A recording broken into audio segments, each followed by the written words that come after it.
अगर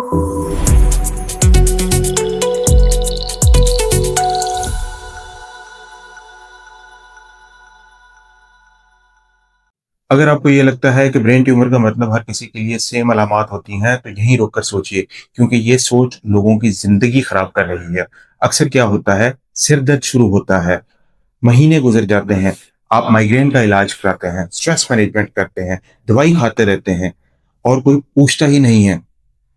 फिर एक दिन पेशेंट कहता है कि डॉक्टर साहब, अब हाथ कमज़ोर हो रहे हैं, चलने में दुश्वारी है, बैलेंस नहीं रहता, और तब पता चलता है कि मसला सर दर्द का नहीं था, ब्रेन के अंदर जगह का था। यही सबसे बड़ा सच है जो आज आपको समझाना है। ब्रेन ट्यूमर के सिम्टम्स उसके साइज से नहीं, उसकी लोकेशन से डिसाइड होते हैं। और इस वीडियो के बाद मैं आपसे वादा करता हूं, आप कभी भी ब्रेन ट्यूमर की अलामात को नॉर्मल समझकर इग्नोर नहीं करेंगे। इसलिए एंड तक मेरे साथ रहिए, क्योंकि हो सकता है जो चीज आज आप इग्नोर कर रहे हैं वही कल सब कुछ बदल दे। अब यहाँ पर एक बहुत इंपॉर्टेंट बात समझना ज़रूरी है। ब्रेन कोई एक पीस नहीं होता कि जहाँ भी मसला हो अलामत सेम हो। ब्रेन एक्चुअली डिफरेंट डिपार्टमेंट्स में डिवाइडेड होता है और हर डिपार्टमेंट का अपना काम होता है। इसलिए जब लोग कहते हैं कि डॉक्टर ट्यूमर छोटा है फिर भी इतना प्रॉब्लम क्यों, तो जवाब होता है मसला उसके साइज का नहीं है, मसला उसकी जगह का है कि वो किस जगह पे पड़ा है।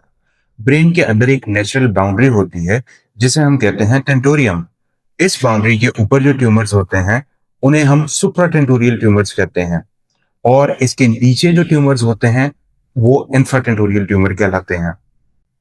अब सिर्फ ये मेडिकल टर्म्स नहीं हैं, यहीं से अलामात की पूरी कहानी चेंज हो जाती है।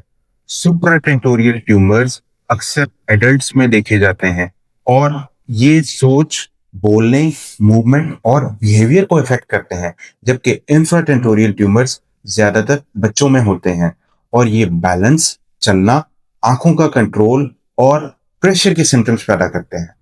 इसलिए जब कोई कहता है डॉक्टर सिर्फ हेडेक ही तो है, तो एक न्यूरोसर्जन के लिए अगला सवाल होता है, हेडेक के साथ और क्या हो रहा है।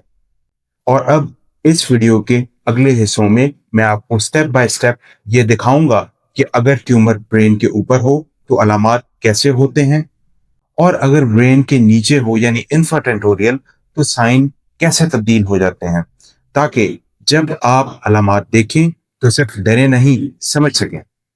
अब यहाँ एक बहुत इंपॉर्टेंट सवाल पैदा होता है, अगर सिर्फ हेडेक्स होते तो शायद हम इतना सीरियस ना होते, लेकिन ब्रेन ट्यूमर कभी अकेला सिम्टम नहीं देता। हेडेक के साथ हमेशा कुछ और भी हो रहा होता है, बस हम उस पर गौर नहीं करते। कभी हाथ या पांव धीरे धीरे कमजोर होना शुरू हो जाते हैं, कभी बैलेंस का बिगड़ना शुरू होता है, कभी बिहेवियर के अंदर तब्दीलियां आनी शुरू होती हैं, या मरीज को मिर्गी के दौरे पड़ने लग जाते हैं। ये सब रैंडम नहीं होता, ये ब्रेन के स्पेसिफिक हिस्सों के सिग्नल्स होते हैं। और जब आप ये सिग्नल्स समझना शुरू कर देते हैं तो डायग्नोसिस लेट नहीं होती और डैमेज से पहले ही ब्रेन ट्यूमर पकड़ा जाता है। अब आइए स्टेप बाय स्टेप समझते हैं कि अगर ट्यूमर ब्रेन के ऊपर वाले हिस्सों में हो यानी सुप्राटेंटोरियल ब्रेन ट्यूमर, तो अलामात किस तरह के होते हैं। अब हम बात करते हैं फ्रंटल लोब की, यानी ब्रेन का वो हिस्सा जो इंसान को इंसान बनाता है। फ्रंटल लोब हमारी सोच, प्लानिंग, डिसीजन मेकिंग, इमोशंस और बिहेवियर कंट्रोल करता है। इसलिए जब यहाँ रसौली होती है तो अलामात अक्सर शोर नहीं मचाते, बल्कि धीरे धीरे जिंदगी को बदलने लग जाते हैं। अक्सर घर वाले सबसे पहले ये कहते हैं, डॉक्टर साहब ये पहले जैसा नहीं रहा, बात बात पर गुस्सा करता है, रिस्क वाले डिसीजंस लेता है, बिल्कुल ही केयर फ्री हो गया है। बहुत दफा लोग इसे स्ट्रेस, डिप्रेशन या उम्र का मसला समझ लेते हैं, जबकि असल में प्रॉब्लम फ्रंटल लोब के अंदर होती है। फ्रंटल लोब ट्यूमर्स का एक और इम्पोर्टेंट साइन है बॉडी की एक साइड की कमजोरी, अक्सर ऑपोजिट साइड पर। मतलब अगर ट्यूमर राइट साइड पर है तो फिर left side of the body के ऊपर फालिज का हमला हो जाता है। कभी कभी मरीज को खुद अंदाजा ही नहीं होता, लेकिन चलने का अंदाज बदल जाता है, चीजें गिरने लगती हैं या लिखने में फर्क महसूस होता है। और ये सब इसलिए होता है क्योंकि फ्रंटल लोब मूवमेंट का कंट्रोल सेंटर भी होता है। सबसे इंपॉर्टेंट बात यह है कि अगर पर्सनैलिटी चेंज प्रोग्रेसिवली बढ़ रहा हो या कमजोरी धीरे धीरे बढ़ रही हो, तो ये नॉर्मल एजिंग का प्रोसेस नहीं होता। ये एक क्लियर कट सिग्नल है कि ब्रेन के ऊपर वाले हिस्सों को इग्नोर नहीं करना चाहिए। अब अगला हिस्सा और भी इंटरेस्टिंग है। वो कौन से ऐसे ट्यूमर्स हैं जिनकी वजह से मरीज को मिर्गी के दौरे पड़ते हैं? Temporal lobe tumours. और यहाँ पर एक बहुत बड़ी गलतफहमी होती है। बहुत से लोग सोचते हैं कि मिर्गी का मतलब सिर्फ एपिलेप्सी होता है, लेकिन जब एडल्ट जिंदगी में पहली दफा मिर्गी के दौरे पड़े तो हमें सिर्फ फिट्स का इलाज नहीं, उसकी वजह ढूंढनी होती है। टेम्पोरल लोब का काम होता है यादें बनाना, बात समझाना और इमोशंस को प्रोसेस करना। इसलिए जब यहाँ रसौली होती है तो अलामात अक्सर बहुत सेटल होते हैं। कभी मरीज कहता है कि डॉक्टर, लोग बोल रहे होते हैं लेकिन मुझे समझ नहीं आ रहा, या बात सुनकर भी लगता है कि दिमाग प्रोसेस ही नहीं कर पा रहा। कभी यादें कमजोर हो जाती हैं, चीजें भूलने लग जाती हैं, करीब की याददाश्त कमजोर हो जाती है, जाने पहचाने लोग भूल जाते हैं। टेम्पोरल लोब ट्यूमर्स का एक और खास साइन होता है फोकल सीजर्स, जहां पूरा जिस्म नहीं बल्कि जिस्म का एक हिस्सा या एक साइड जर्क करता है। कभी सिर्फ आंख ब्लिंक करती है, कभी लिप्स मूव करते हैं, कभी पेशेंट कुछ सेकंड्स के लिए बिल्कुल ब्लैंक हो जाता है, जिसे हम एब्सेंट सीजर्स बोलते हैं। और यहाँ एक बहुत जरूरी बात याद रखनी चाहिए।